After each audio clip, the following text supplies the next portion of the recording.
arterias son más gruesas. ¿Ok? La capa media está formada por fibras musculares lisas. ¿Ok? Y la capa más externa, ¿cómo se llama? La adventicia. Igual en las venas, y recuerden ustedes que las venas son un poquito más flexibles y que ambas al final, ¿ok? Los extremos finales, los vasos sanguíneos de pequeño diámetro se unen a través del capilar, y es allá donde recuerdan donde hablamos nosotros de hiperemia y congestión vascular. Pásame la siguiente. Vamos a comenzar a hablar sobre la patología vascular más frecuente que hay, que es la arterio, y estén pendientes con los nombrecitos, no se me vayan a confundir con la zona, ya tienen una luz encendida en el teléfono, y por favor guarden los teléfonos. Entonces fíjense, arterioesclerosis, y no se vayan a confundir con estos nombrecitos que normalmente lo hacen en los exámenes, por eso que presten atención. Arterioesclerosis no es más que el engrosamiento de la pared, de la capa media del vaso sanguíneo. ¿Okay? ¿Y qué sucede? ¿Por qué? Porque se acumula o se forma una placa ateromatosa. ¿Qué va a conllevar a que se pierda la función elástica que tienen las arterias? Eso es lo que va a ocurrir. ¿Cómo se forma? Ya se lo voy a explicar. Pero existen tres tipos de arterioloesclerosis, que son la fíjense que ateroesclerosis, que viene de placa ateromatosa, arterioloesclerosis, el nombre se lo indica, de las arteriolas, y la esclerosis calcificante de la media, que se observa más que todo en la arteria de mediano calibre. Vamos a dar cada una de estas, en qué consiste, cuáles son las complicaciones que tiene cada una de ellas. Pasamos a la siguiente y comenzamos con ateroesclerosis. Entonces, desde el punto de vista general, engrosamiento de la capa de la pared. Pasamos a la siguiente. Ateroesclerosis es la presencia de placas ateromatosas, esta que ustedes están viendo acá, en la íntima, es decir, en el endotelio, comienza a formarse acá, y que ellas generalmente crecen y sobresalen hacia la luz del vaso. Ellas comienzan muy pequeñitas, está un vaso sanguíneo, ¿okay? Ellos comienzan a formarse acá y a crecer hacia la luz del vaso. ¿Haciendo qué? ¿Cuál creen ustedes que pasa? ¿Qué creen ustedes que pasa cuando este crecimiento es excesivo? Obstruye por completo. Entonces, las complicaciones es que obstruye parcial o totalmente la luz del vaso sanguíneo. Incluso cuando ya esto se comienza a formar, que hay cierta crecimiento, no cuando está tan en forma de estría, pero sí cuando hay cierto crecimiento, y ustedes van a verlo posteriormente, altera ya incluso el flujo sanguíneo. ¿Ok? Alentece, se hace turbulento, etc. Pásame así.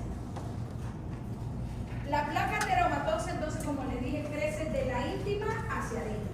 Pero llega un momento que ella también, después que obstruye, crece y lesiona la pared del vaso por completo. Y es una de las causas de las aneurismas, que lo vamos a ver más adelante. Para que se forme una placa ateromatosa, ¿ok? Hay factores de riesgo. Y hay factores que se pueden modificar y hay factores que no son modificables. ¿Cuáles son los factores que no lo podemos modificar? La edad. Si tiene 60 años, tiene 60 años, ni modo, ni le podemos quitar ni se lo podemos sumar. Entonces, la edad es un factor no modificable que anteriormente se decía que para que se formara una placa ateromatosa eran después de los 50 60 años, cosa que actualmente no es así. ¿Por qué? Porque ustedes desde chiquitos, yo desde pequeña me alimentaban bien, pero ustedes desde pequeñitos les están dando porquería. ¿A qué refiero yo porquería? Que son muy buenos los pequeños, los pastelitos, la fritura. A ustedes les encanta salir de un sitio e irse para allá para ¿cómo se llama? Padera. A comer tu parrancho en la mañana, hamburguesas, y ya a la edad de ustedes comienzan a formarse esas placas ateromatosa. Yo estoy segura que agarro a 20 de ustedes aquí y las arterias están repletas. ¿Ok? El sexo tampoco se puede modificar. O es hombre o es mujer, y es más frecuente en el sexo masculino. Los antecedentes familiares tampoco lo podemos modificar. modificar. Antecedentes, pacientes con antecedentes de hipercolesterolemia, hiperlipidemia, obesidad, etc. Son cosas que están y que nosotros no los podemos cambiar y que son factores de riesgo no modificables. Y las anomalías jóvenes. El que nace con una pared de un vaso sanguíneo débil porque tenga ausencia de la matriz, porque tenga ausencia del tejido conectivo, porque el tejido conectivo, porque no hay una buena síntesis del tejido muscular o de cualquier tejido que forme la pared del vaso sanguíneo, lamentablemente pues eso da más favorable a que se presenten las placas. ¿Cuáles son los factores que sí podemos modificar? Las hiperlipidemias.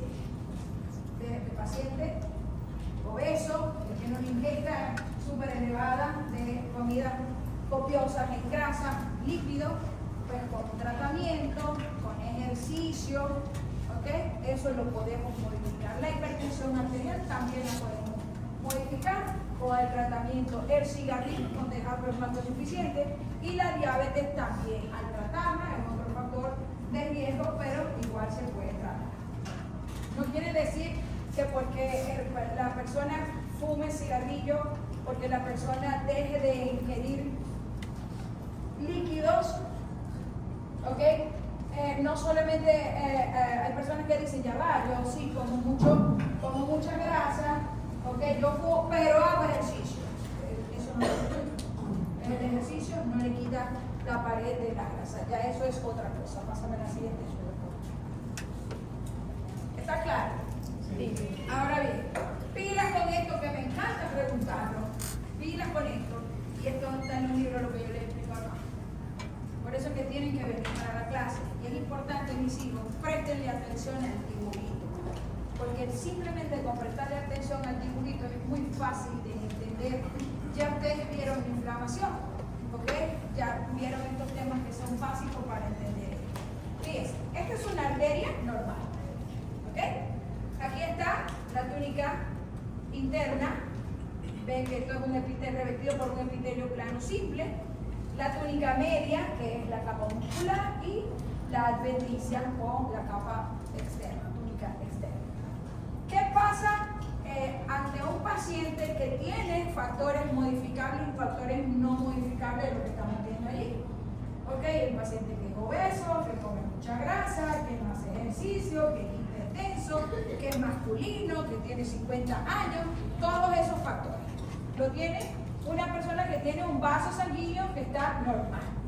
Cuando hay esa alta ingesta, allá el teléfono, y si quiere seguir utilizando el teléfono, la puerta está abierta, yo no tengo ningún problema en que se saque.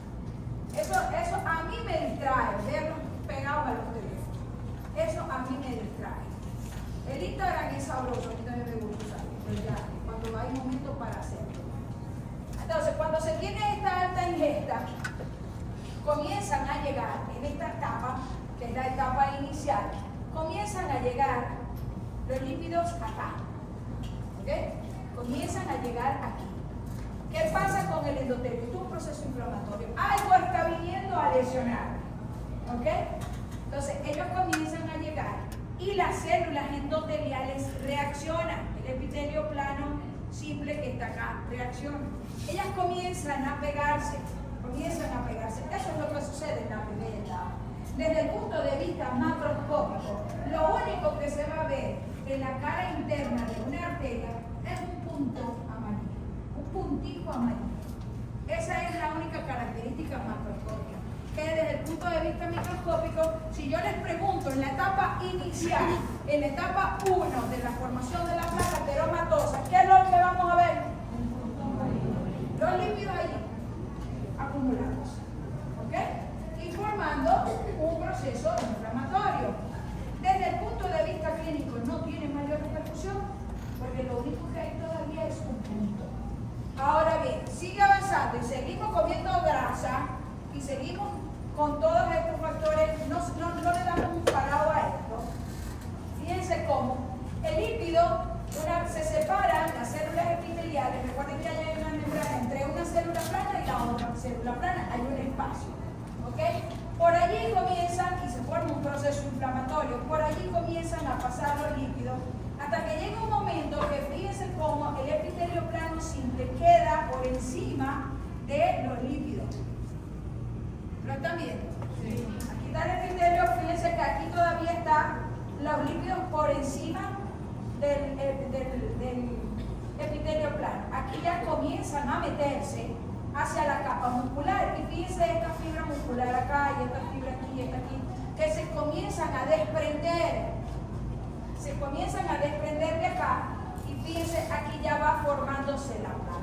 Entonces, en esta etapa, fíjense, está el epitelio plano, hay algunos aquí y hay algunos acá abajo. Y estas células que vienen aquí, ¿qué son? ¿Quiénes son las células que fagocitan? Macrófago. Macrófago. Entonces, si yo les pregunto, en esta fase, en esta etapa, ¿qué células están componiendo la placa? Macrófagos. ¿Qué más? Lípidos. ¿Qué más? Las fibras musculares lisas. Ya todas estas ya son componentes. Ya en esta etapa, desde el punto de vista macroscópico, ya no es un punto, ya es una estría amarillenta. Y desde el punto de vista microscópico, entonces están los macrófagos, están los lípidos, están las fibras musculares lisas. Desde el punto de vista clínico ya comienza a haber cierta alteración, dependiendo del tamaño de la estría, cuando es muy pequeño no hay nada, pero comienza a haber alguna alteración del flujo sanguíneo, que se acentúa, por supuesto, en estas etapas. Acá, por ejemplo, estaban apenas llegando los macrófagos. En esta etapa, en la fase 3, ya para 4, fíjense que ya aquí hay una pequeña placa. Ya ven que esto está creciendo hacia la luz del vaso. Entonces, fíjense, ya están los macrófagos llenos de lípidos, que son esas áreas amarillentas. Ya ahí hay tejido fibrocolágeno allí metido, y aquí hay más fibras musculares, hay mayor cantidad de este tejido. La placa está creciendo hacia la luz del vaso. Allí, desde el punto de vista, no solamente ya ven la estría, ya ven un área elevada, un área amarillenta elevada que tiene repercusión clínica. Ya ahí sí hay enlentecimiento y alteración del flujo sanguíneo. Acá, por ejemplo, hay más, en esta etapa de acá, fíjense, donde ya miren dónde quedó el endotelio vascular. Miren cómo se hizo el espacio y se separaron las fibras musculares. Fíjense que tienen células musculares arriba, fibras musculares y fibras musculares abajo. Y aquí tienen el alto contenido de lípidos, tejido fibrocolágeno, fibras musculares lisas, macrófagos con gliocitos, etc. ¿Están viendo? Una vez que ya está completamente formada la placa, lo que les queda es seguir acumulando todos esos componentes y seguir creciendo hacia la luz del vaso hasta ocluir parcial o totalmente, y allí sí vienen las repercusiones clínicas más importantes. Pásame a la siguiente. ¿Qué puede pasar una vez que esté formada la placa teromatosa? Ojo, que a mí se me puede ocurrir preguntarle cuáles son los componentes de una placa teromatosa en la primera etapa, en la segunda etapa, cuando ya está formada, ¿ok? Y cómo se observa desde el punto de vista macro y micro. Eso está en los libros. No se lo voy a poner yo aquí todo. Esto lo hago a propósito para que vengan a la clase especial.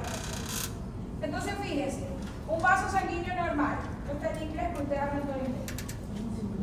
Un vaso sanguíneo normal. Fíjense cómo aquí en lo que hay es un puntito. Entonces aquí el flujo sanguíneo no hay ningún problema. Ya aquí sí ya están las estrías y comienza a crecer. Fíjense acá cómo está mucho más grande. Ojo, esto no pasa de un día para otro. Esto comienza desde actualmente a nivel mundial, comienza desde las edades más tempranas, desde niño. Por eso es que a veces dicen, tenía 40 años y le dio un infarto, porque sencillamente una placa teromatosa se desprendió, hizo un trombo y obstruyó una vaso coronaria. Una vez que está la placa formada, ¿qué le puede pasar a esta placa teromatosa? Uno, lesionar la pared del vaso sanguíneo y formar lo que se conoce con el nombre de aneurisma, que ustedes lo van a ver posteriormente. El aneurisma es la formación eso lo quiero explicar ahorita, pero se debe al debilitamiento de la pared y en este caso por la presencia de la placa teromatosa. Puede ocluir parcialmente y se pueden desprender algunas estructuras de acá y hacer un tromboembolismo. Y puede obstruir completamente y haber una isquemia en el sitio consecuente a la formación de la placa arteriovenosa. Pásame la siguiente, Chule. Dame el teléfono. ¿Estamos claros? Sí. Eso es atero del ateroma, ateroesclerosis.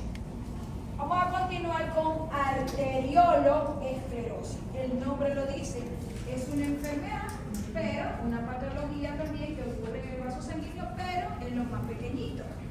Y tenemos dos tipos de arterioloesclerosis. Vamos a comenzar con la hialina.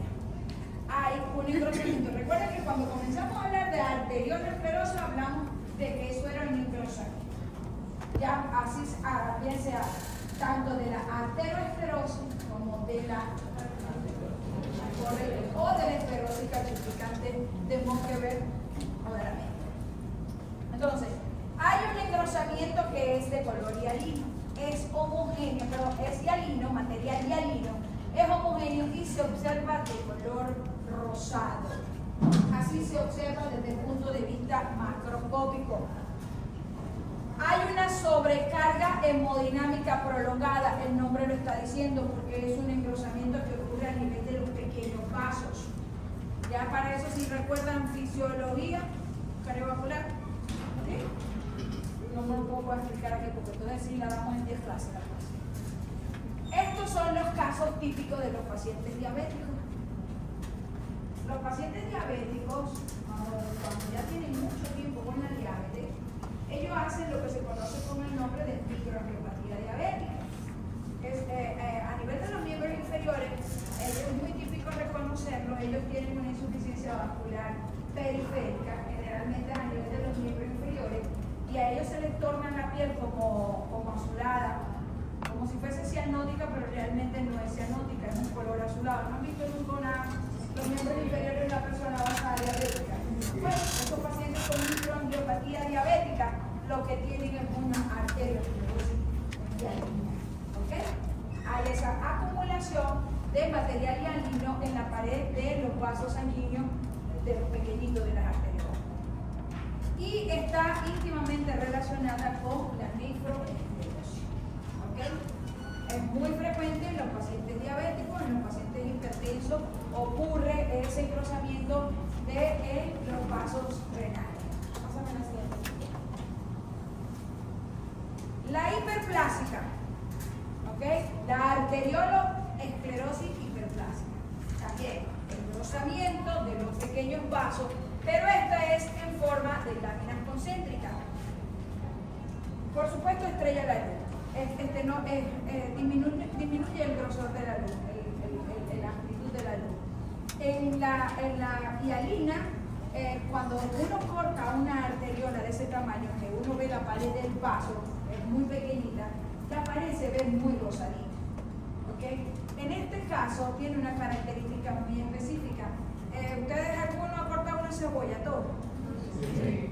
Cuando ustedes cortan una cebolla por la mitad, que ven las laminitas de manera así, tal cual se ve la pared del vaso sanguíneo.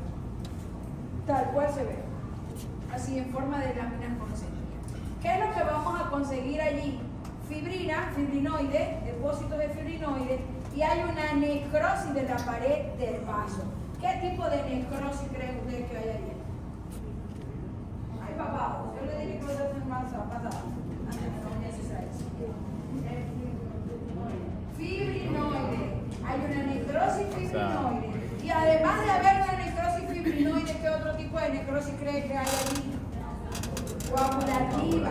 Yo lo comenté cuando hablamos incluso de la característica también de los pacientes de enfermedades de pequeños vasos. Esta es la que está relacionada también con muchas enfermedades inmunológicas, muchos tipos de enfermedades inmunológicas y muchos tipos de enfermedades que cursan con vasculitis. Una de ellas es más frecuente en el Kawasaki. Está relacionado con la hipertensión arterial llamada maligna. La esclerosis calcificante. Vamos a hablar ahora de la esclerosis calcificante. ¿Está claro? Todo tipo de arteriosclerosis, maligna e hipertensión. La la esclerosis calcificante de la media o de Montever. Realmente, ¿qué es lo que vamos a ver? El nombre lo dice, calcificante. Vamos a ver una cúmula de calcio en la pared de los vasos sanguíneos, de las arterias. Generalmente esto ocurre más que todo en arterias de mediano diámetro. No tiene, desde el punto de vista clínico, mucha repercusión, mucha importancia. Estos generalmente son hallazgos casuales. Es muy frecuente verlo, el sitio más frecuente de verlo es a nivel de las arterias miometriales, las arterias del cuerpo uterino, del miometrio. Es frecuentemente verlas allí y ellas se ven más que todo en pacientes de edad muy avanzada. Pacientes que el hecho de que tenga una esclerosis calcificante de Munkever no quiere decir que es una paciente que tiene un útero que produce sangrado ni nada por el estilo, no pasa desapercibido. Son hallazgos casuales. Yo me los consigo en la mayoría de las histerectomías que recibo en pacientes mayores de 70 años.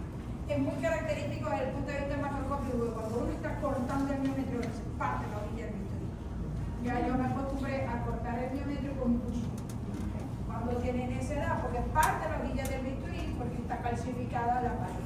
Y desde el punto de vista histológico se observa muy bonito la pared de las arterias del miometrio con la calcificación en el tercio medio, ocupa toda la parte media de la pared del vaso sanguíneo. Pásame la siguiente chuga del teléfono. Vamos claro. Con arteriosclerosis. Arterioesclerosis, que se divide en arterioesclerosis, arterioloesclerosis y esclerosis calcificante de Montever o de la túnica media. Vamos a comenzar a hablar de aneurismas y disección. En los textos, en los textos pueden conseguir aneurismas y no con la palabra disección, y también lo van a conseguir con la palabra disección. Y es que yo pienso que siempre hay que incluirlo porque algunas aneurismas son disecantes y esas son las que son fatales. Entonces, vamos a definir qué es una aneurisma. Dilatación anormal y circunscrita de un vaso sanguíneo, ¿ok? O que puede ocurrir igual en el corazón, que estas se clasifican de varias maneras. Las aneurismas congénitas o adquiridas, yo siempre he dicho las aneurismas falsas o verdaderas, y yo siempre he dicho estos de aneurismas falsos, pues existen, pero realmente no son aneurismas si uno se pone a ver la fisiopatología por la cual ocurre esa dilatación en ese vaso sanguíneo.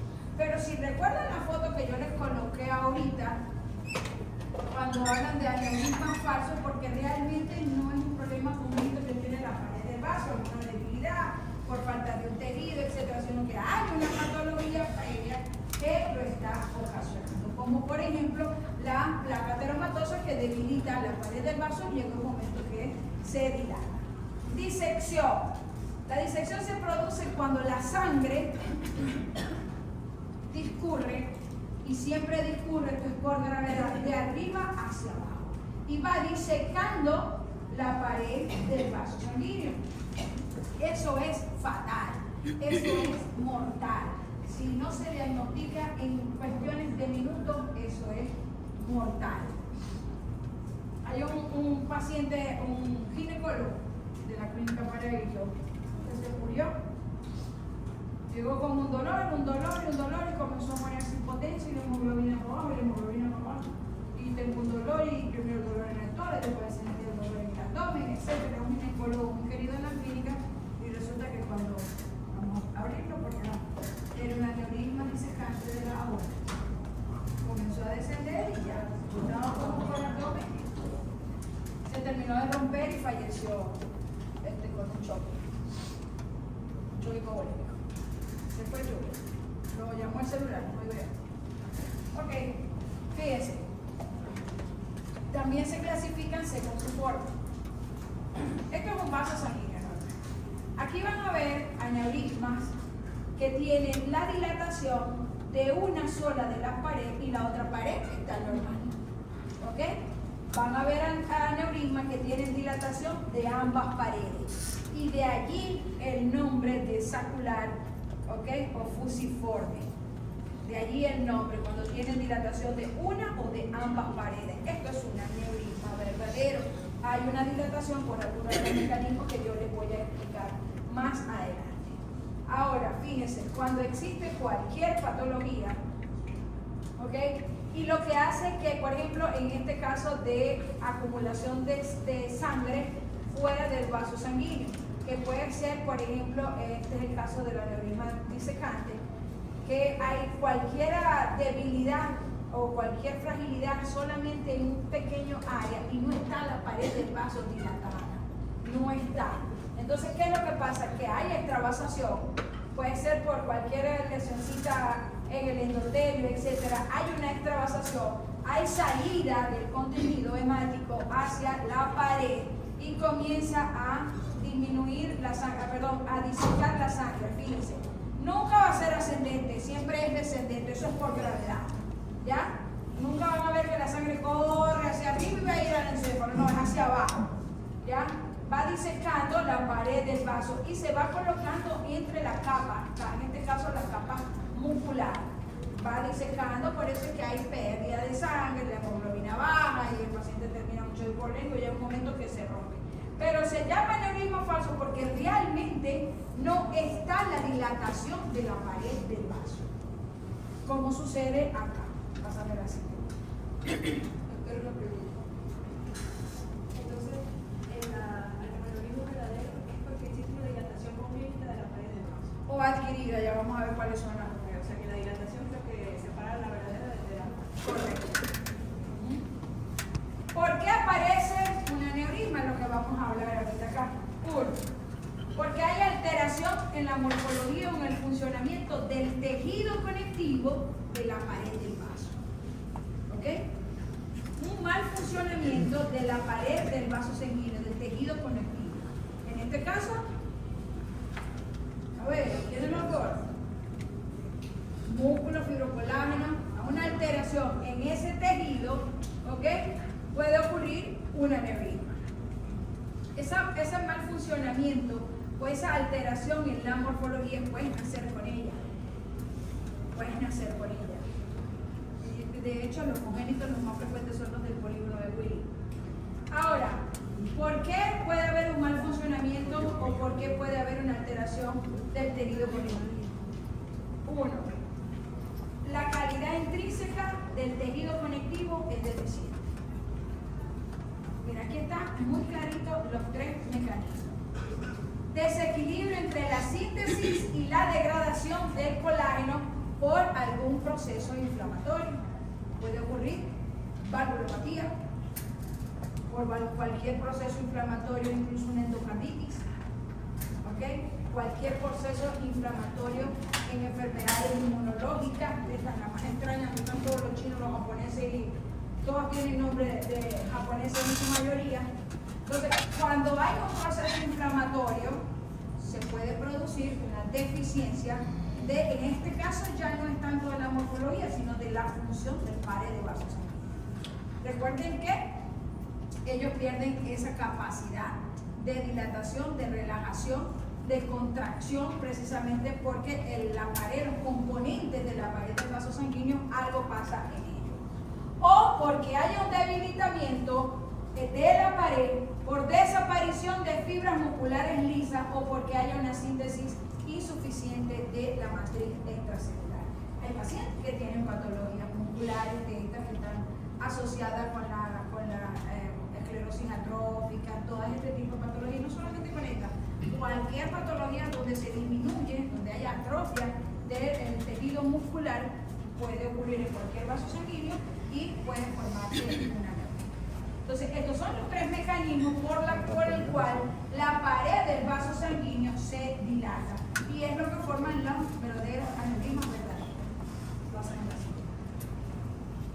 Como desde el punto de vista macroscópico, en cuanto a su forma, se van a clasificar en fusiformes y saculares. Pseudoaneurismas fueron los que les estaba comentando ahorita, que lo vieron en el ejemplo ese que estaba anteriormente. Entonces tenemos los saculares, que son en forma de saco, el nombre se lo dice, y los saculares tiene la característica que es una sola pared del vaso. Entonces se hace por eso en forma de saco. Y ellos son mucho más frecuentes a nivel del tórax. Ellos generalmente están por encima de la bifurcación de las arterias. Ellos están por encima de la bifurcación de la arteria renal. Y los aneurismas fusiformes, fíjense, tienen dilatación de ambas paredes. Y se llama fusiforme porque es así, porque es continuo, es una sola. Ustedes saben lo que es la palabra fusocelular. Entonces, cuando la sacular hay dilatación solamente de una pared y en la fusiforme hay dilatación de ambas paredes. Aquí tienen este dibujito donde van a ver las más frecuentes. Las saculares están por encima de la bifurcación de la arteria renal y podemos ver las dos, pero es lo más frecuente que las saculares estén por encima de la bifurcación de la arteria renal, y el sitio más frecuente de ver también está en el abdomen superior, pero es el tórax. Y las fusiformes que están por debajo de la bifurcación de la arteria renal. Vamos a la siguiente. Eso es en cuanto a su clasificación morfológica. Ojo que cuando uno les hace una pregunta dicen, ¿esta cuál es? Entonces, ¿cómo se clasifican las aneurismas? ¿Cuáles patologías pueden entonces debilitar la pared del vaso? ¿Okay? ¿Y cuáles son estas patologías que debilitan la pared del vaso y producen aneurismas? Un traumatismo puede debilitar la pared del vaso. Los procesos inflamatorios, como la vasculitis, creo que se lo había mencionado, cualquier defecto congénito, algún proceso inflamatorio, infeccioso. O sea, hay procesos inflamatorios de tipo infeccioso, como les estaba mencionando también, las endocarditis prerreumática, todas estas, y procesos inflamatorios, pero por traumatismo. Recuerden que las inflamaciones, cuando le dieron el tema, no solamente es por infección, cosa que mucha gente cree que cuando se tiene una inflamación es por virus, es por bacterias, esas son las infecciosas. También tenemos las no infecciosas. Vamos a hablar entonces de los aneurismas aórticos y también los vamos a clasificar por su localización. Y dependiendo de la localización, la sintomatología y la repercusión clínica que ellos van a tener. Entonces, hablamos de acuerdo a su formación, dijimos de acuerdo a su morfología, cómo se observan, y ahora vamos, pásame la siguiente, a hablar de los aneurismas. Ojo, si normalmente lo van a conseguir en los textos así y en los exámenes también, y después están preguntando qué significa eso. Aneurisma de aorta abdominal. ¿Ok? Siempre lo pregunto así por sigla y le digo, no fuiste para la clase, no lo diga. Ok, ¿cuál es la causa más frecuente de las aneurismas de aorta abdominal? Que tenga una placa ateromatosa que debilite la pared del vaso. Entonces, una de las causas más frecuentes es la aterosclerosis. Es mucho más frecuente en los hombres, gracias a Dios. En general, casi toda la patología es mucho más frecuente en los hombres. Okay. Y lamentablemente en las mujeres, la patología de tiroides, la ginecológica, porque nosotros tenemos eso. Y además, o sea, todo lo que es ginecológico y tiroides. Pero lo que es la patología cardiovascular, renal, respiratoria, cáncer, tus huesos, casi todo es mucho más frecuente en los hombres. Ok, es más frecuente también en los pacientes fumadores mayores de 50 años. Ojo que siempre me encanta estar preguntando. Yo me encanta preguntar la epidemiología, macro, micro, fisiopatología, pero estén pendientes con la epidemiología que a ustedes se les olvida. Y a veces un datito de eso hace la diferencia en un diagnóstico. Estas aneurismas, ¿cuál es el límite para decir aneurisma de la aorta abdominal o aneurisma de la aorta torácica? Aquí siempre están por debajo de las arterias renales, ¿ok? Y por encima de la bifurcación aórtica. Si yo les pregunto entonces, ¿cuáles son? Aquí les estoy diciendo que son fusiformes. Mejor no se lo pregunto, pues ya no me vale. No me vale. Bueno, las más frecuentes, las fusiformes, son súper largas. Miren el tamaño, y ustedes creen que porque pueden tener ese tamaño. Por el calibre de la aorta. Por el calibre de la aorta, que ya es bastante grande. No es por el calibre, por el tamaño. Por el tamaño de la aorta a este nivel. Y una de las complicaciones, la complicación más frecuente es el tromboparietal. Cuando le hablé de trombosis, se lo comenté que las aneurismas de allí pueden desprenderse y ocurrir trombo. Pásame a la siguiente. En este caso es un trombo de una placa ateromatosa. ¿Sí recuerdan la clase de pasada? Ahora, las de la aorta torácica. La causa más frecuente acá es la hipertensión arterial. ¿Allá cuál era? La aterosclerosis. Aterosclerosis. Correcto. Ellos, por su localización, invaden al mediastino. ¿Cuáles son las estructuras del mediastino? ¿Qué es el mediastino? Es un espacio virtual. Porque siempre dicen, el órgano que está ubicado, no, es un espacio virtual. ¿Y qué hay en ese espacio? Vasos sanguíneos por aquí. 20 puntos, tienen 20 puntos en anatomía. Ok, ¿por qué producen problemas respiratorios? ¿Por qué creen ustedes? La localización sencillamente. Entonces, por la localización, si están un poquito más arriba o más abajo, tienen problemas también con la deglución, tienen problemas respiratorios, producen dolor óseo, porque recuerden que están por delante de la columna, ¿ok? De las vértebras. Producen cardiopatías, están al lado. Y la complicación más frecuente de ellos es la ruptura. En la otra es que se desprendan pedacitos de las placas ateromatosas y hacen una trombosis parietal. Acá es que se rompa. ¿Ok? Como lo que lamentablemente sucedió en el ginecólogo de la Paraíso. Pásame a la siguiente. ¿Estamos claros? Sí. Entramos con tumores. Ya ustedes vieron neoplasia. Ya yo ni siquiera debería colocarle allí la palabra tumor, pero es que cuando uno siempre menciona la palabra tumor. Pero ya deberíamos hablar solamente de estas.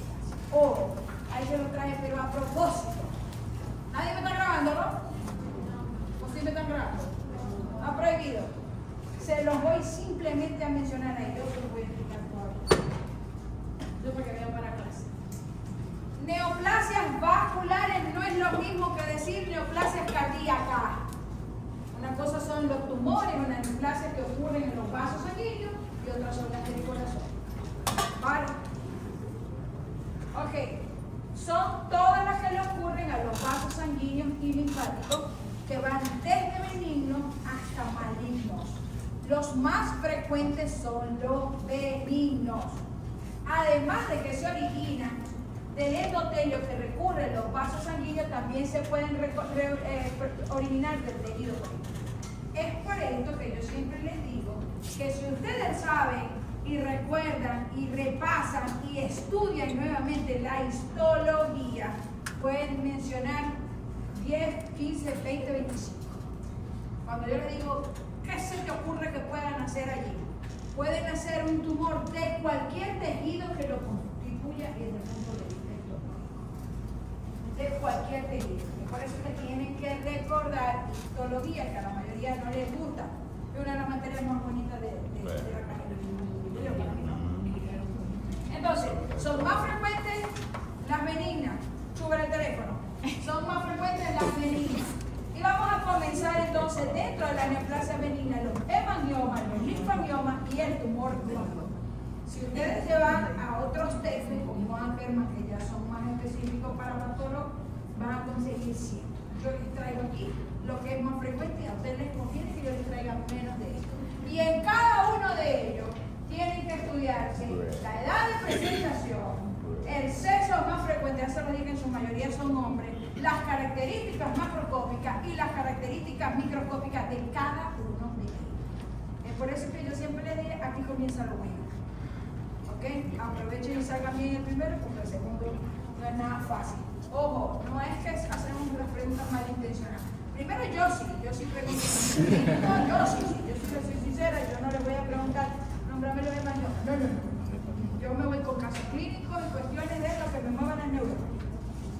Pero es muy extenso, les doy un consejo, estudien tema por tema para los talleres.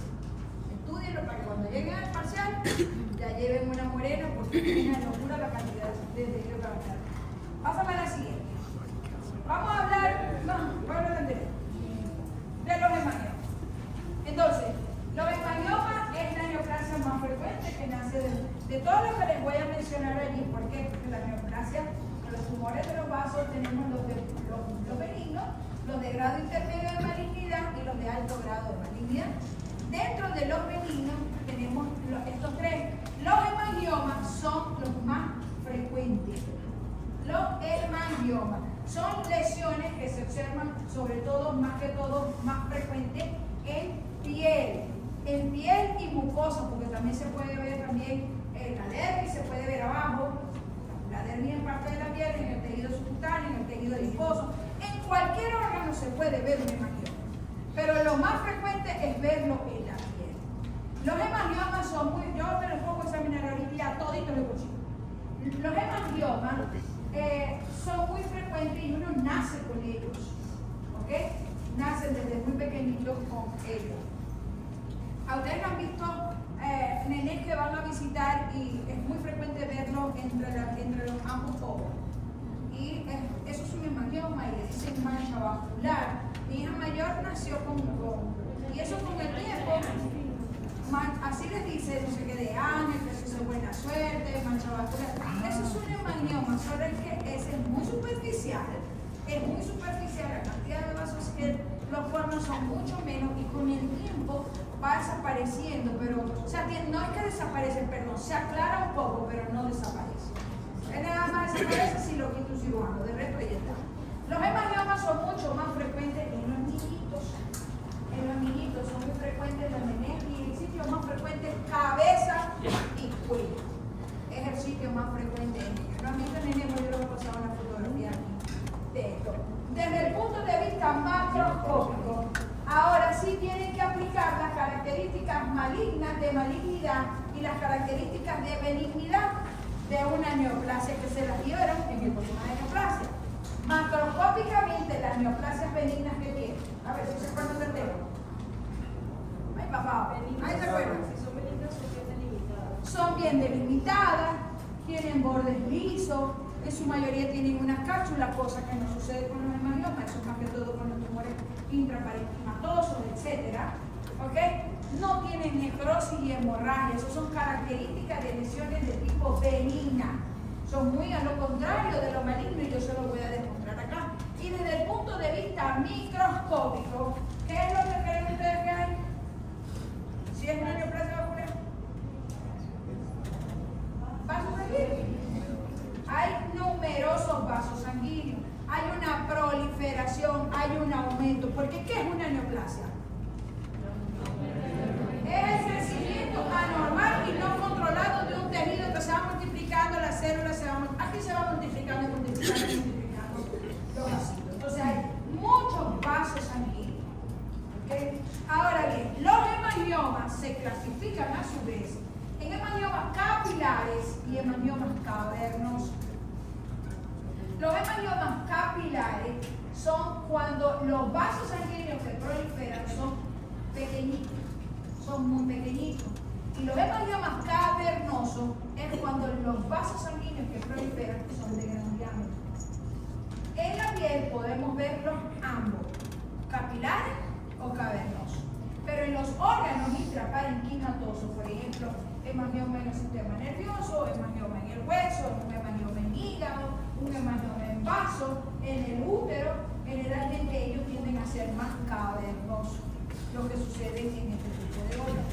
Los linfangiomas son neoplasias benignas que nacen, no es del ganglio linfático, ojo, vaso, porque esto es de vaso. Siempre es un error que cometen en el vaso. ¿Por qué me lo puso mal? Porque no nace de los ganglios, nace del vaso linfático. ¿Ok? Y se ve la linfa muy evidente. desde el punto de vista histológico es muy evidente la diferencia entre un linfático y un vaso sanguíneo. Y yo como le digo a los residentes, pero papá, mirad el contenido. Si ves eritrocito y tenéis la duda si es un linfático, coño, si le ves eritrocito, ¿qué? Un vaso sanguíneo. Y si le ves ese material, que le ves un material claro, es linfático. Fíjese el vivo. Los linfangiomas también se subclasifican, ¿ok? En los de pequeño diámetro y en los de gran diámetro. Y el tumor clónico es otro tumor vascular benigno que también se caracteriza por tener numerosos vasos sanguíneos y que también se acompaña de otro tipo de tejido conectivo. Es muy frecuentemente verlo a la edad de ustedes, jovencitos así como yo también, y en los dedos de las manos. Es más frecuente verlo. Pásame la siguiente. Las neoplasias de grado intermedio de malignidad.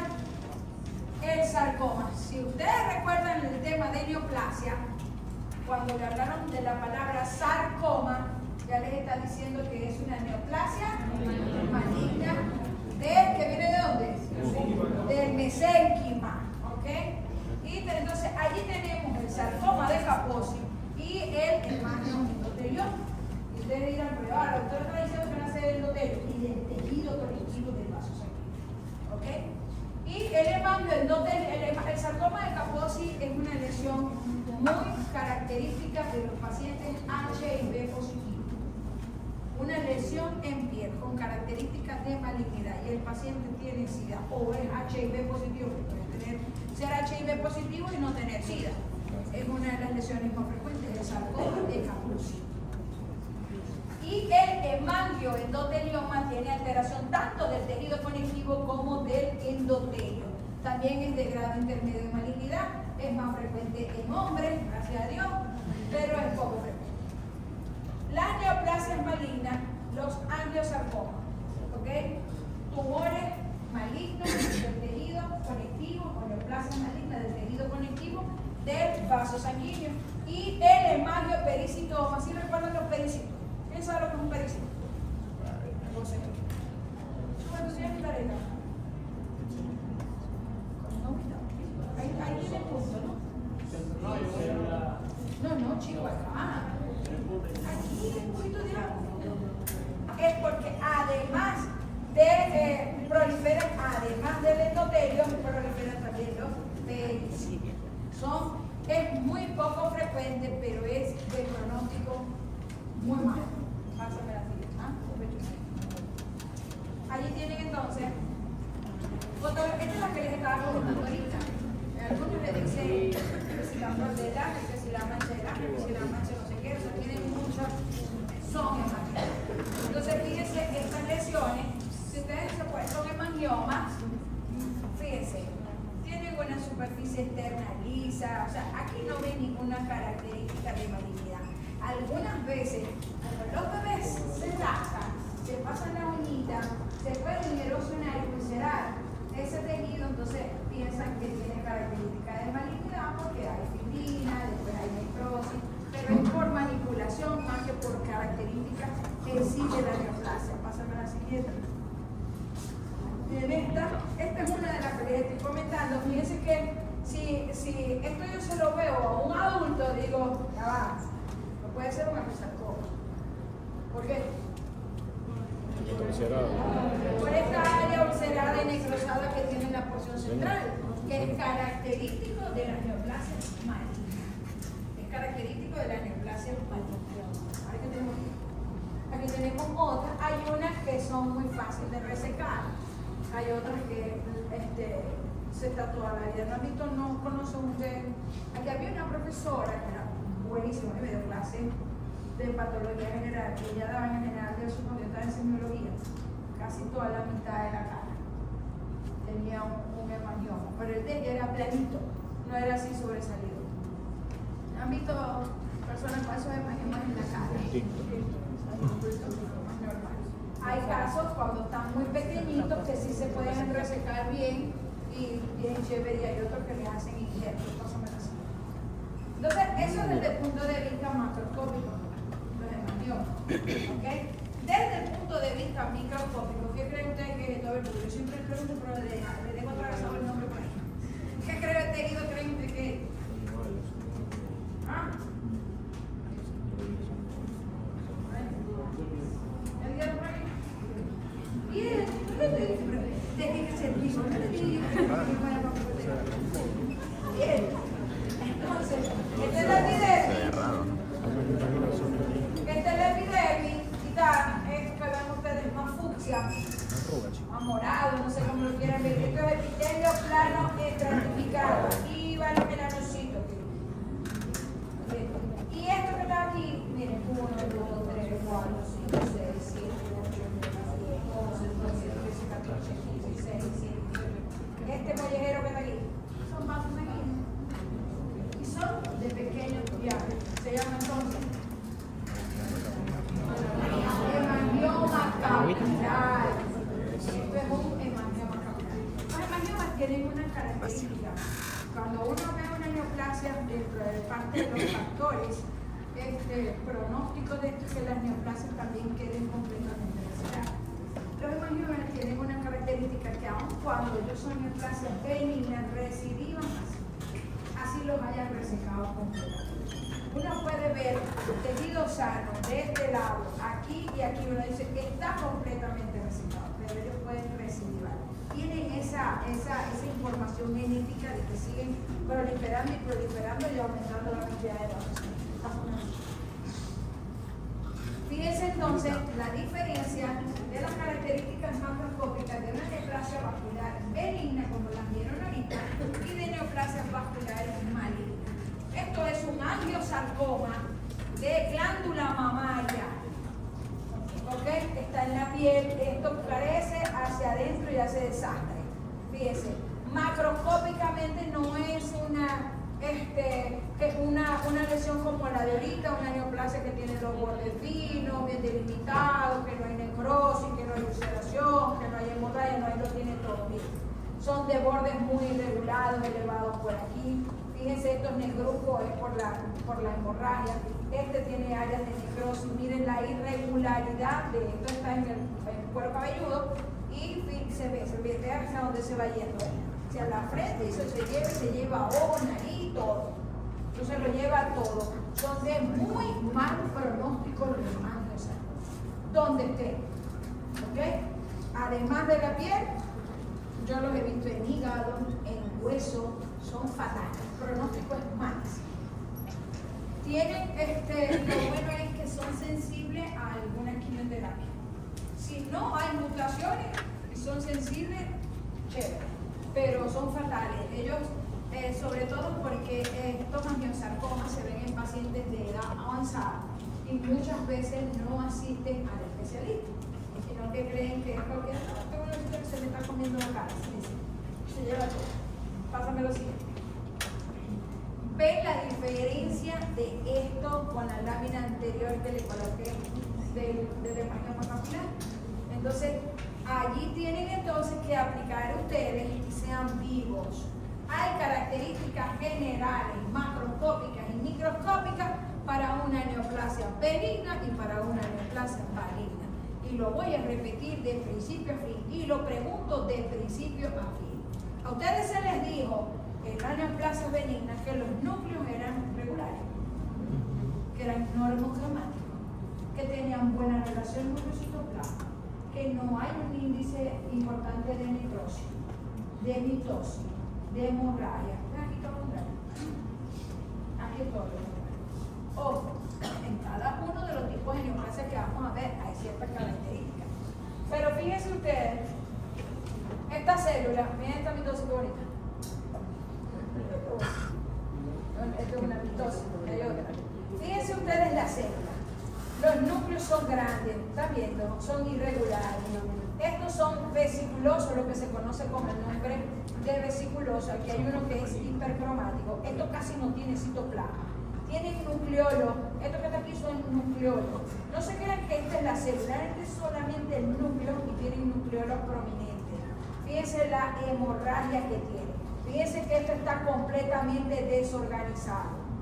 Aquí tienen otra mitosis, aquí tienen otra mitosis, aquí tienen otra mitosis, aquí tienen otra mitosis. El alto índice mitóticos que tienen los angiosarcomas. Mosca, porque tienen que, en cada uno de ellos tienen que estudiar las características macroscópicas y microscópicas. ¿Ok? Pásame al siguiente. Comenzamos con patología cardíaca. Súbete un poco para el agua.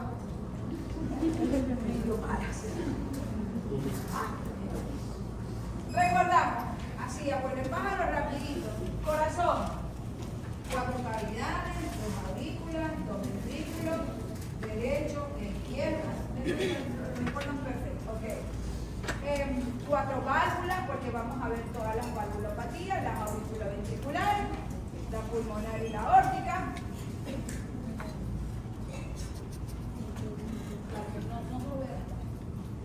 Ok, está claro. Es importante, ¿por qué? Porque aquí vamos a estudiar infarto, vamos a estudiar miocarditis, vamos a estudiar fiebre reumática, vamos a estudiar endocarditis, vamos a estudiar patologías valvulares. Entonces, la fisiopatología y las complicaciones tienen que ver con la estructura anatómica y funcional del corazón. Lo recuerdo. Ahora, comenzamos. Vamos a comenzar con insuficiencia. ¿Qué es insuficiencia cardíaca? Si lo tenemos que definir sin mirar allá, sin mirar un libro. ¿Qué capacidad de corazón? Eso. Cuando el corazón deja de cumplir con lo que tiene que cumplir, ¿cuál es su función? Recibir la sangre, contraerse, dilatarse, contraerse, perdón, para inyectarla y enviarla a través de los vasos sanguíneos hacia todos los órganos. Cuando él deja de hacer esa función de bomba, es un corazón insuficiente. Eso es insuficiencia cardíaca. Miren, a mí no me importa que ustedes no me definan así de hermoso, tal cual como están ustedes, porque el carete a mí me gusta el carete. A mí me gusta que ustedes muevan las neuronas y me lo digan así de bonito con sus propias palabras. ¿Cuáles son las causas por las cuales se puede producir una insuficiencia cardíaca? En su mayoría las causas vienen precedidas por hipertrofia. Cuando hay una hipertrofia, ya ustedes vieron adaptación. Es decir, cuando hay ¿qué? Aumento del tamaño del corazón, porque aumenta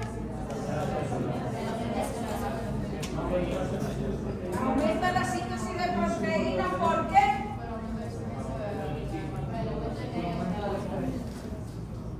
Correcto. Entonces, esta hipertrofia además puede tener consecuencias o múltiples patologías por las cuales hay hipertrofia o aumento del tamaño del corazón. Sube la papa. Altera la función contráctil del corazón y otras que alteran la relajación, la expansión y el drenaje. Y ahí las tenemos todas. Por ejemplo, en el infarto agudo al miocardio, si hay un esquema, hay una obstrucción en un vaso coronario y deja de llegar sangre a X zona del corazón. Hay una necrosis. Eso es un tejido que queda muerto. Es un tejido muerto. Entonces, en ese caso, ¿ustedes creen que el corazón en esa zona se contracta? ¿Se hace la contracción del corazón? Es muy obvio. Sean fisiólogos y entienden esto perfecto.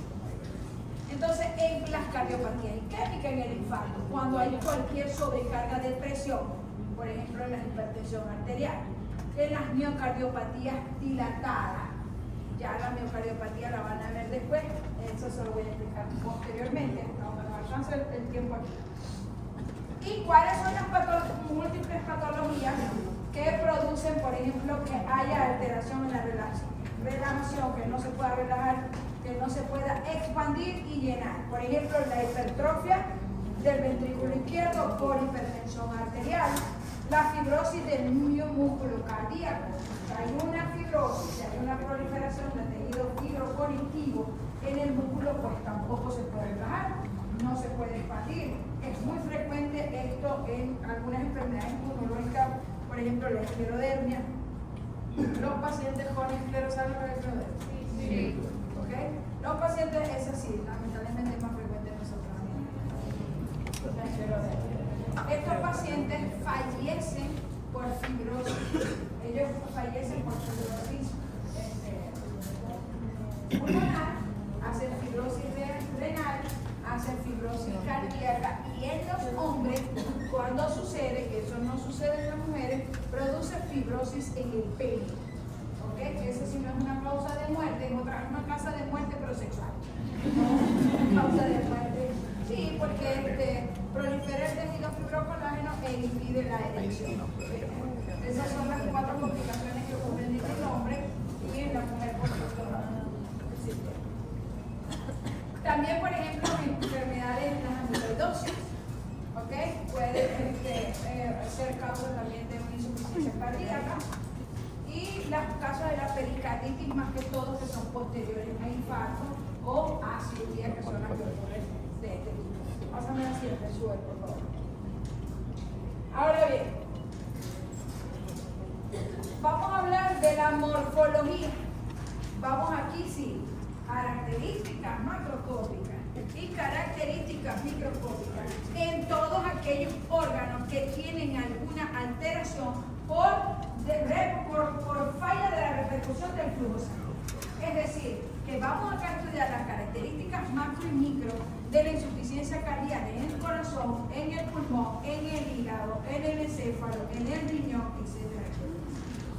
Les voy a dar suave y vamos a mencionar algunos de los más sencillos. Entonces, recuerden ustedes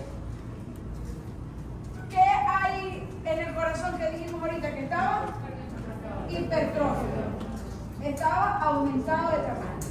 Si está aumentado de tamaño,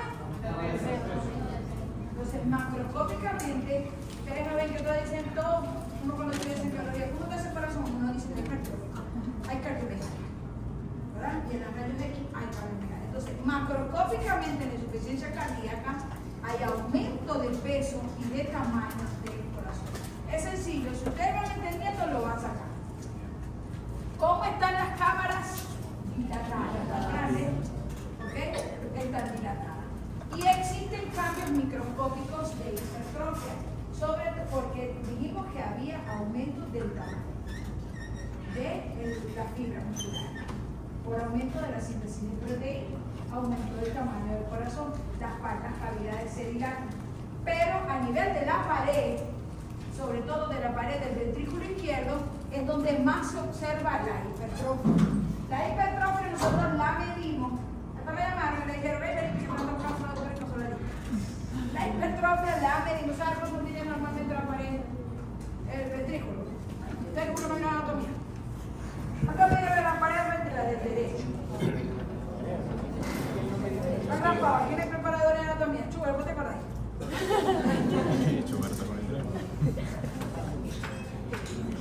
Ok, eso se mide, sigo.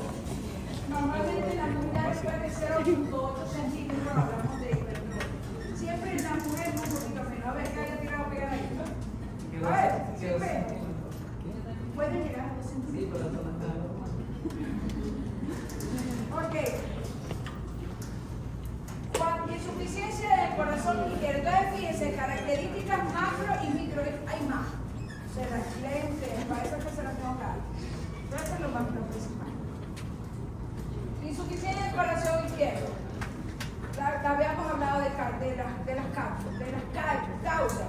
La cardiopatía isquémica, la cardiopatía, la hipertensión arterial, etc. Pásame a la siguiente, sube. Vamos a entrar en lo sabroso. Bueno, esto es para que vean el corazón normal, un corazón hipertrófico y un corazón dilatado. Miren la pared del ventrículo. ¿No las ven más engrosadas? Y las cavidades están dilatadas, están ensanchadas. Vamos a hacer. Pásame la entera. Ustedes están viendo aquí cómo es el flujo sanguíneo en un corazón hipertrófico aquí y cómo es acá. Fíjense cómo están. Correcto. Pásame la siguiente. El pulmón. En la insuficiencia cardíaca izquierda. En pulmón. si recuerdan lo que yo les dije en la clase anterior, en la insuficiencia cardíaca izquierda, la causa de muerte de los pacientes es el edema aortic. Entonces, ¿cómo están los pulmones? Que realmente, fíjense, ahí se los dije, tienen edema, tienen congestión vascular, los vasos sanguíneos dilatados, repletos de sangre, ¿ok? De sangre desoxigenada, están aumentados de peso y de tamaño. Además de eso, tienen una superficie externa brillante, así se queda. Y desde el punto de vista histológico, hay congestión, hay edema, puede haber ruptura y engrosamiento de las paredes, puede haber los alvéolos, puede haber ruptura de los paredes, de los paredes alveolares, los alvéolos están repletos. ¿Sí se acuerdan de eso de la clase anterior? Bueno, lo que hay un trasudado perivascular. Les dije que esto era prácticamente la parte que les di edema. Hay un trasudado, ¿es un líquido? Bajo proteína, no es un exudado. Hay un trasudado alrededor de los vasos sanguíneos y en el intersticio del pulmón. Hay edema en los tabiques y en los espacios alveolares. Y además hay siderófago. ¿Qué es esto? Macrófagos cargados de hemosiderina. En el tema de la acumulación les habló de hemosiderina. Pásame la siguiente, chulo. Esos son los cambios macro y micro a nivel de pulmón, la insuficiencia cardíaca izquierda. Fíjense macroscópicamente el pulmón como el microscópicamente. Esta fotografía yo creo que será muy, pero bueno, muy parecida. Desde el punto de vista macroscópico hay edema severo, liso, el líquido, ¿ok? El enrojecimiento que se observa por la congestión que hay, y está aumentado de peso y tamaño, está cargado por líquidos explícitos. Y lo que les estaba comentando desde el punto de vista histológico, hay edema de los espacios alveolares, hay un infiltrado inflamatorio aquí, ahí está sudado, pasando así. Más pequeñita, a mayor aumento. Esa foto sí está en la clase de pulmón la semana pasada. Vamos a la siguiente.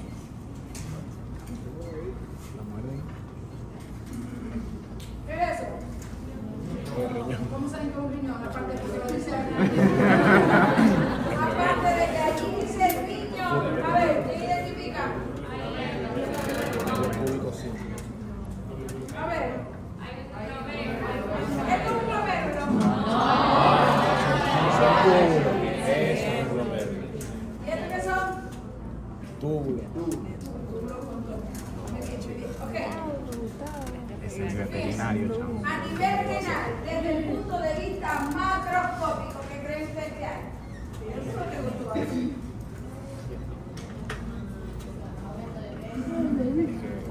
Aumento de peso, aumento de tamaño. ¿Y por qué crees tú que está aumentado de peso y de tamaño?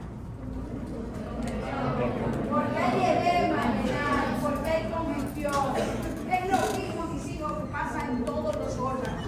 Entonces, desde el punto de vista pequeño, yo no se lo traje así de bonito, por eso les dije. Eso lo sacan ustedes, no creen que yo se los voy a traer todos aquí. Desde el punto de vista macroscópico, los cambios en el riñón, es que el riñón tiene una superficie externa brillantica por el edema. ¿Ok?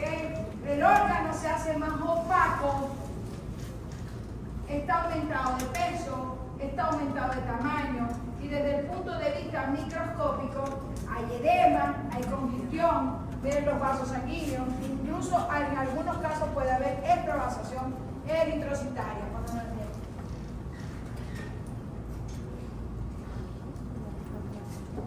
En el encéfalo, cualquier característica se me puede ocurrir preguntar, porque eso depende de la zona del encéfalo que esté afectada.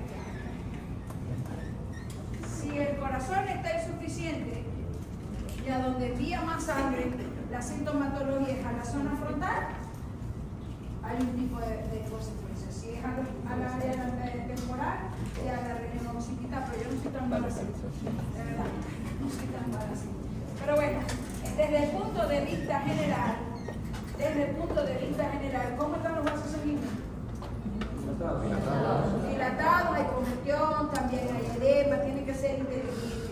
Hay edema, hay congestión, y estos pacientes tienen un encéfalo que está ligeramente aumentado de tamaño, y si uno hace una autopsia también está aumentado de peso. Estos son los pacientes que hacen edema cerebral.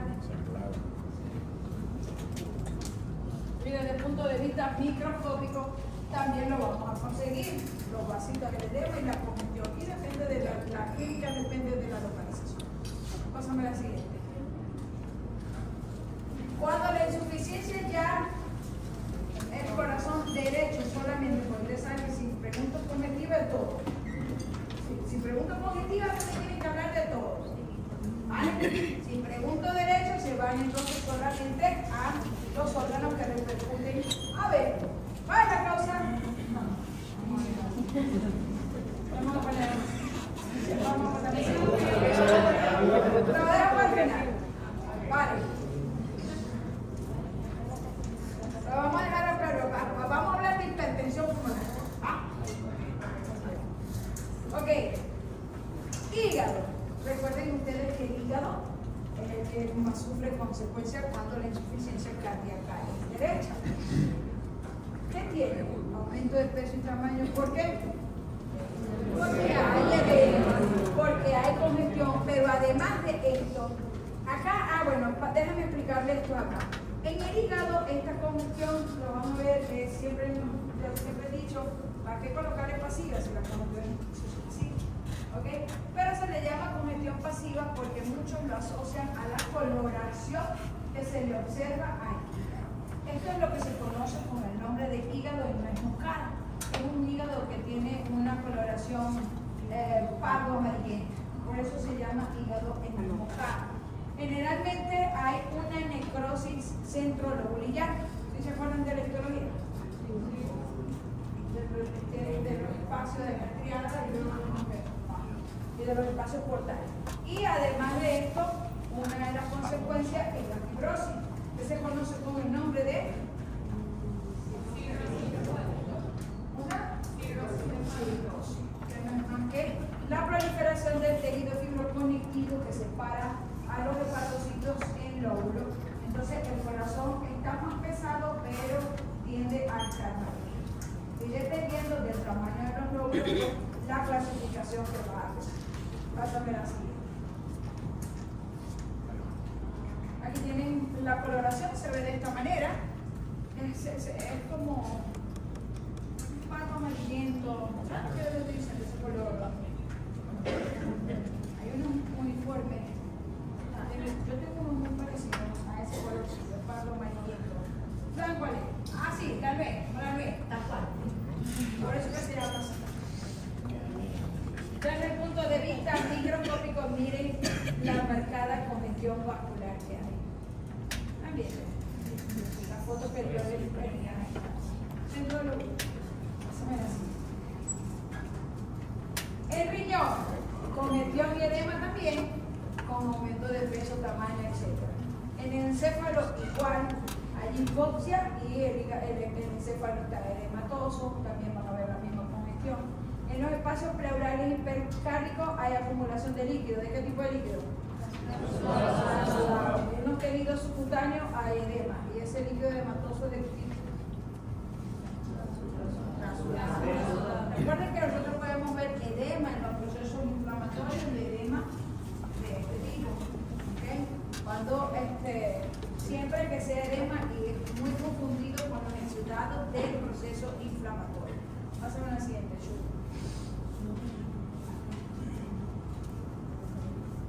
Vamos a hablar de todas las enfermedades cardíacas, menos la congénita, esa no la vamos acá. Normalmente, pues, la tetralogía de Fallot y todo esto, pues no lo dejamos para pediatría. Pero si vamos a hablar de las cardiopatías isquémica, hipertensiva, valvular, no isquémica, etc. Después vamos a terminar con la clase. Esto no da tiempo hoy, pero vamos a hablar por lo menos de la cardiopatía isquémica. Ya ustedes me imagino que les dijeron, ahí está el cuadrito del impacto. ¿Qué parte va? Necesito ir al baño. No, yo te iba a decir porque yo sé que está aquí por ponerte asistente. Ok, isquémico, el nombre se lo está diciendo. Son todas aquellas patologías o síndromes que se producen cuando hay disminución del flujo sanguíneo al corazón. Eso es isquémico. ¿Ok? No todo lo que es isquémico es infarto. Es mal entendido que todo lo que es isquémico es infarto. Generalmente más del 90% de la reducción de ese flujo sanguíneo ocurre porque hay una obstrucción arterial y lo más frecuente es por la presencia de trombos que se desprenden de una placa ateromatosa, es decir, de un paciente con ateroesclerosis. ¿Cuáles son estas patologías que nosotros vamos a estudiar acá? ¿O cuáles son las patologías más frecuentes? El infarto agudo del miocardio, la angina de pecho con todas sus características, la cardiopatía isquémica crónica con insuficiencia cardíaca, es decir, todos los pacientes que tienen insuficiencia cardíaca haya sido precedida por una endocarditis, haya sido precedida por un infarto, etcétera, pueden ir teniendo una cardiopatía isquémica o hay cardiopatías isquémicas de ese tipo que está acompañada de insuficiencia cardíaca y la muerte súbita cardíaca. Vamos a mencionarla de una vez. Recuerden que la muerte súbita cardíaca ocurre en pacientes con insuficiencia, con áreas isquémicas, pero que generalmente primero lo que ocurre es una arritmia. Es la causa más frecuente de la muerte súbita cardíaca, que es mucho más frecuente en jóvenes a la edad de ustedes. No ven que hay muchos deportistas, en el fútbol o cualquier otro tipo de deporte, caen, mueren, escriban que es una arritmia. En segundo lugar, para mí, una ruptura de la aneurisma encefálica. Yo tengo una tía que murió a los 26. Eso generalmente es por arritmia. Y ahorita es frecuente porque a ustedes les encanta tomar las bebidas estas que tienen alto contenido ellos tienen cafeína, todo lo que es estimulante. Eso va muy bien por allá, por aquel que está pegado el teléfono. Les encanta tomarse un Red Bull, que les encanta tomarse ese tipo de bebidas energéticas, lo que produce es arritmia cardíaca. ¿Ok? Y esa es la causa más frecuente de la muerte súbita. No tomen eso, ¿quieren? No sé, tomen agua de coco, tomen Gatorade. El Gatorade sí, pero ni el Red Bull, ni ninguno de esas bebidas son buenas. Les cojan consejo, no las consuman. No las consuman, pero pone así, sí, es verdad. Pero también les pone así eso, pero también pone así el nodo y hay arritmia. Esa es la causa más frecuente. Y en segundo lugar, de la muerte súbita, para mí no es isquémico, sino que por arritmia. Cuando yo estaba en 4 años de medicina, que veía anatomía patológica, yo salí del universitario porque aquí mismo veíamos las clases teóricas, pero las clases macroscópicas y microscópicas, cuando eso estaba funcionando, el laboratorio en la... Empezamos con infarto, ojo, pregunta de examen. Y la pregunta es, se le estoy diciendo, ustedes no saben bien porque no quieren, yo les estoy diciendo que les voy a preguntar infarto. Ahora, ¿en qué hora se lo voy a preguntar? No sé, porque lo cambio en todos los años. Muerte del músculo cardíaco por isquemia, por falta del flujo sanguíneo al corazón. Les acabo de mencionar que la causa más frecuente es el trombo, que se desprenda de una placa ateromatosa. Fíjense que desde que comencé a dar la clase, que le comencé a dar la formación de la placa, los estoy trayendo hasta acá. La secuencia que ellos llevan, que eso lleva. Y silencia, pacientes mayores de 50 años, ¿ok? Que tienen que ver con pacientes que tengan hiperlipidemia, pacientes obesos, pacientes diabéticos, masculinos, es más frecuente los masculinos, pacientes que no hacen ejercicio, pero los que hacen ejercicio también les da. Porque ahí es donde yo les digo, puedes hacer todos los ejercicios del mundo, y eso va con esto, todos los ejercicios del mundo, pero si no dejas de comer porquería en la calle, la grasa la tienes, los lípidos los tienes en las paredes. Ok, existen dos tipos de infartos desde el punto de vista morfológico. Y son los infartos transmurales y los infartos subendocárdicos. El nombre se los está diciendo, toda la pared. Y esto es subendocárdico, solamente allí parte del endocardio. Si yo les digo que existen estos dos, ¿cuál ustedes creen, pero no se pongan a leer lo que dice, cuál de estos dos es mortal? El transmural, está dañando toda la pared. Está dañando toda la pared se muere, todo ese tejido se necrosa, ¿ok? Y lamentablemente son los más frecuentes. Entonces, son los más frecuentes. Entonces, casi toda la pared, toda la pared del ventrículo queda con necrosis porque hay una isquemia. Está asociada, como se lo comenté ahorita, a la aterosclerosis, se desprende de una placa y hay un tromboembolismo. Los infartos subendocárdicos es solamente el tercio interno. ¿Okay? La capa interna, solamente el tercio interno. Y no son tan extensos como los transmurales. Normalmente, los infartos transmurales, la causa de la muerte porque hay ruptura en los músculos papilares. ¿Se acuerdan de los músculos papilares? Sí. En el infarto subendocárdico generalmente es por ruptura de una placa, de una trombosis coronariana. Vamos con el famoso cuadro que yo pregunto en el examen. Eso sí, está en todos los textos. Pregunta examen. Infarto agudo del miocardio. Entonces, les dije las causas, les hablé de la epidemiología. ¿Okay? Esto es morfología. Macro y micro. Las consecuencias de un infarto. ¿Por qué ocurren los infartos? Los tipos de infartos. Entonces, no pedí infarto en el examen. Y vamos a este famoso cuadrito. Y si ustedes se acuerdan del tema de necrosis, los cambios de la necrosis a los minutos, a los segundos no se observan, ni desde el punto de vista macroscópico, ni desde el punto de vista microscópico. Entonces, en menos de la primera media hora no hay nada, no vamos a ver nada. Lo único que ocurre es la relajación de las miofibrillas. Eso es lo que nosotros vamos a ver, pero solamente se observa con esto, ¿ven? Se pierde para el glicógeno con el microscopio electrónico. Hay la tumefacción de la mitocondria, todo lo que empezamos a ver cuando dimos la clase de lesión, muerte celular y necrosis. Entonces, en la primera media hora no hay nada macroscópica ni microscópicamente. Ojo que así es que lo voy a preguntar. En las primeras 4 horas, desde la media hora hasta la hora 4, macroscópicamente tampoco se ve nada. Es por esto que los pacientes, los que fallecen por infarto agudo al miocardio, o que los clínicos creen que falleció por infarto agudo al miocardio y lo envían así a los servicios de autopsia, uno no le debe hacer si estamos sospechando, si lo está sospechando el clínico y el patólogo, por supuesto, tiene que, una cosa es que ellos disparen 100.000 diagnósticos de una historia, pero hay cosas que son razonables. Entonces, cuando la causa que dice causa de muerte, infarto, investigar infarto agudo del miocardio, no la debemos hacer en las primeras 4 horas. ¿Por qué? Porque no vamos a conseguir nada si es un infarto.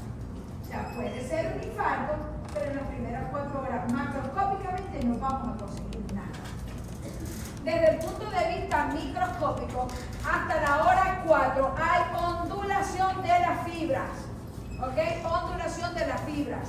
Estas ondulaciones se ven más que todo a nivel del borde. Y desde el punto de vista de microscopía electrónica hay disgregación del sarcolema y ya las mitocondrias sí están un poquito amorfas. Ojo, ya eso es una lesión celular irreversible, ya eso es una necrosis, y ahí hay una muerte celular. Entre la hora 4, así es que lo voy a preguntar, ojo, no me van a decir que yo me lo sé, pero hasta 5 días, no todo. Entre la hora 4 y la hora 12 hay un moteadito oscuro, un moteado oscuro, pero ese moteado oscuro no es constante, no siempre lo van a ver. Y el hecho de que no se vea no quiere decir que no sea un infarto que esté en esa hora. ¿ya? Él se hace después constante a medida que van avanzando las horas. Desde el punto de vista microscópico, entre la hora 4 y la hora 12 ya comienza la necrosis por coagulación. Y cuando comienza la necrosis por coagulación, si allí hubo primero una lesión, hay edema. ¿Ok? Hay edema, hay hemorragia, hay otras características microscópicas. Entre la hora 12 y la hora 24 ya el moteado oscuro sí se mantiene. Ya después de las 12 horas, ya no es inconstante. Y la necrosis, miren que esto nada más es lo mismo que yo le dije en necrosis y que la doctora Pamasquevi les dijo en inflamación. Eso es consecuencia. Entonces, ya la necrosis por coagulación está en marcha. ¿Y qué les dije yo que había necrosis? Que hay cambios nucleares, que hay vignosis, ¿ok? Hay la hipereosinofilia de los miocitos, y además después la vignosis que viene. Acariólisis, y después todo eso ocurre, ¿ok? Hay necrosis matinal en las bandas de la contracción de las fibras musculares, y comienza esto, esto. La inflamación, ya el tejido está muerto, entonces agarran las células inflamatorias y se van para eso.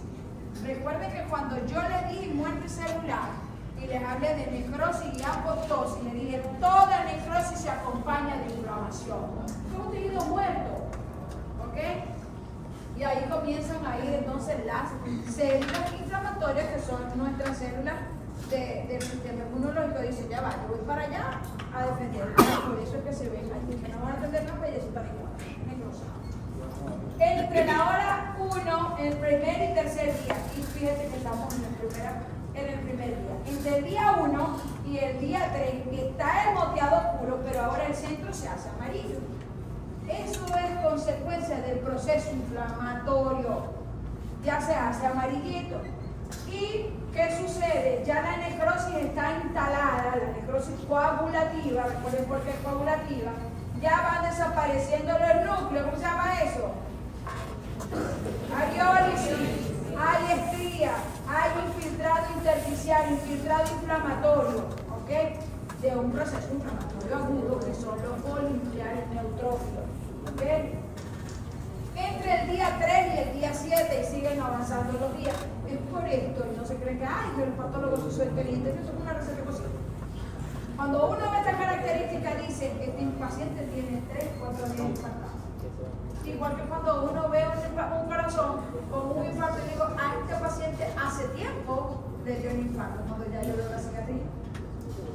A veces uno hace una autopsia, o hacía, porque desde mucho tiempo que no hago autopsia de adulto, y uno ve la cicatriz amarillenta, dura, pequeñita, uno le dice, paciente con infarto agudo miocardio activo. Ok, entre el día 3 y el día 7. Ese moteado oscuro va a tener el borde hiperémico. ¿Hiperémico qué quiere? ¿Qué dice? También, o sea, los vasos de la parte periférica tratan de reaccionar, llega mayor cantidad de sangre y ellos se van a dilatar. Recuerden que eso es activo. Y en la parte central se reblandece, ¿ok? Ya comienza a haber desintegración de las miofibrillas, destrucción de los neutrófilos. Ya llegaron los macrófagos. Ahí comienza la fagocitosis. Entre el día 7, fíjense que esto va consecuente también con el proceso inflamatorio. Entre el día 7 es el máximo reblandecimiento de esa parte amarillenta central de ese moteado oscuro. Y los bordes ya no están hiperémicos ni están sobrelevados, ya se hunden. Y ya no es hiperémico con ese color rojo rojito, ya se hacen rojos pardo, estamos hablando de política aquí. Aquí, desde el punto de vista microscópico, ya sí hay una fagocitosis completa, ya llegaron los macrófagos, ¿ok? Y comienza a haber tejido de granulación y fibrovascular y fibroconectivo en los límites de la zona del infarto.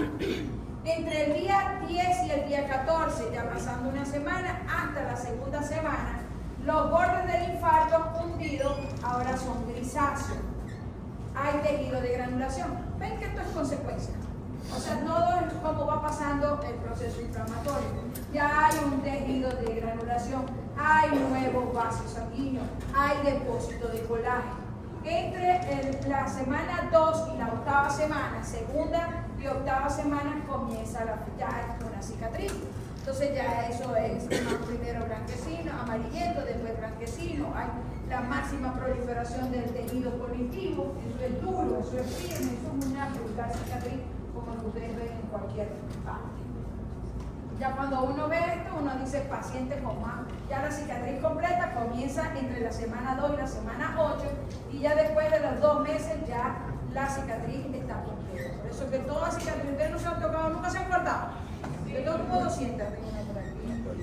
Una cirugía, se tocan eso después de mucho tiempo y la sienten dura y el queloide no es más que también, más que eso, que una cicatrización ya completa es una zona que está dura, blanco, grisáceo. Así voy a preguntar en falta. ¿Le sirve?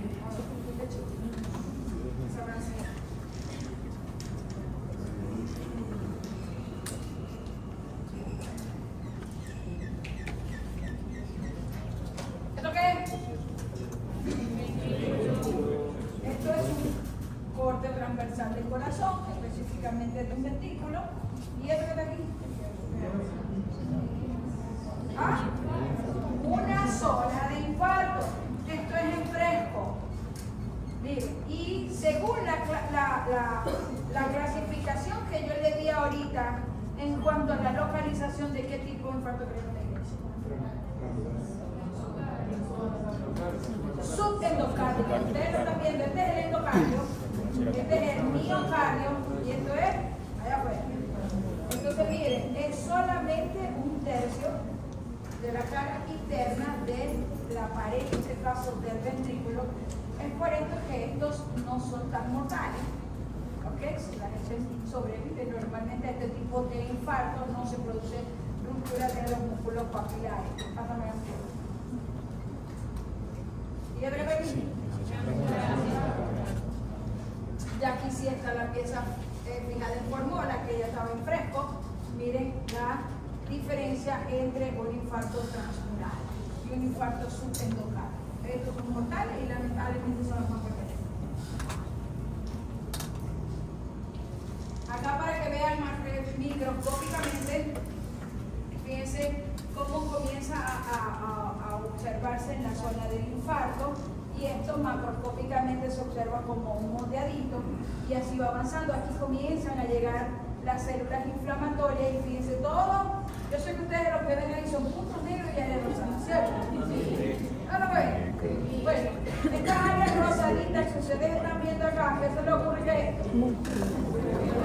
Las fibras, ¿qué tejido es ese?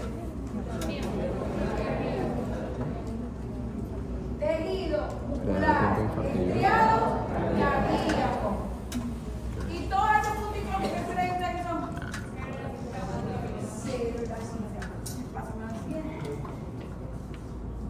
Aquí fíjense cómo ya hay separación completa de las fibras miocárdicas y están completamente necróticas y la cantidad de células inflamatorias que hay aquí.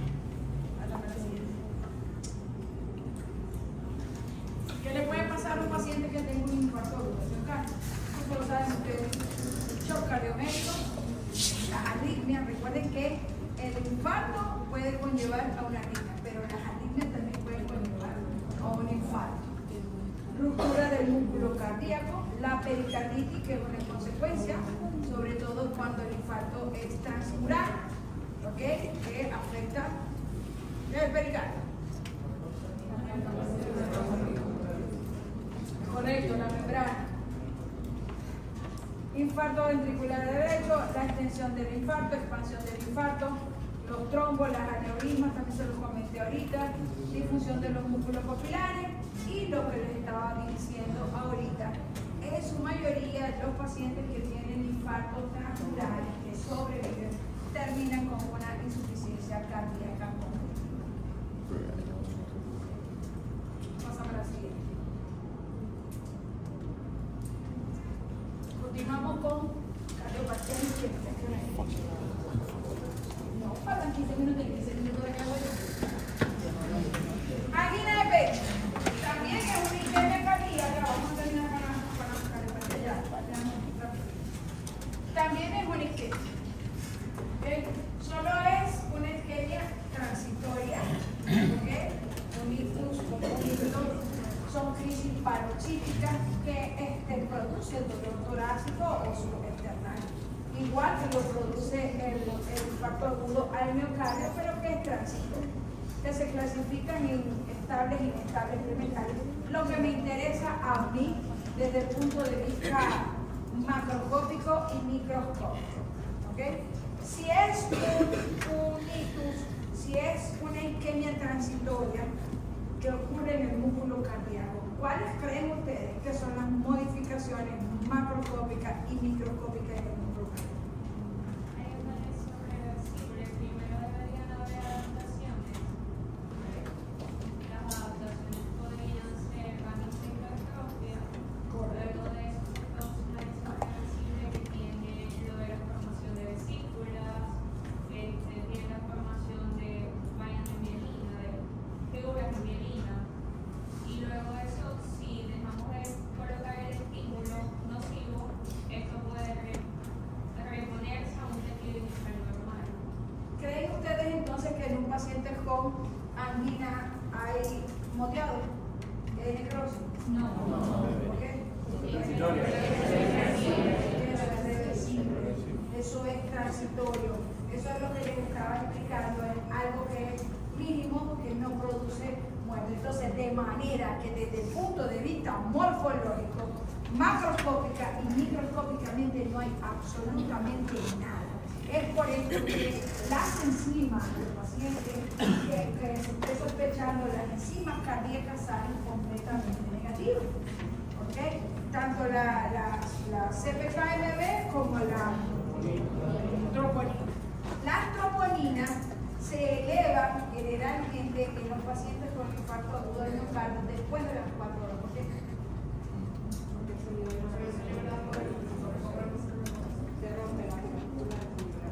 Porque ellos se inician se elevan cuando se inicia la necrosis. Es un trabajo de investigación en la unidad de cardiología del Hospital General del Sur, midiendo los niveles de troponina 4 días seguidos de los pacientes con infarto. Y logramos demostrar cómo a medida que después iban pasando los días, o sea, los agarrábamos siempre. ¿Pero por qué no se la toma hoy? No, porque yo necesito es el nivel más alto. ¿Ok? Y siempre sucede ese pico más o menos a las 72 horas. Y después uno va viendo cómo va bajando los valores, el nivel de troponina a medida que avanzan los días. Por eso que le tomaba 4 días continuos, porque pues iba desapareciendo la necrosis, etcétera, etcétera. Entonces, trabajo muy bonito. Ok, y la cardiopatía isquémica crónica es cuando aparece, después de una lesión isquémica miocárdica. O sea, pacientes que hayan tenido una cardiopatía isquémica terminan con lo que se conoce con el nombre de cardiopatía isquémica crónica. ¿Lo admiten? La muerte súbita, ya les estaba comentando, las causas de muerte súbita, vamos a ver la siguiente.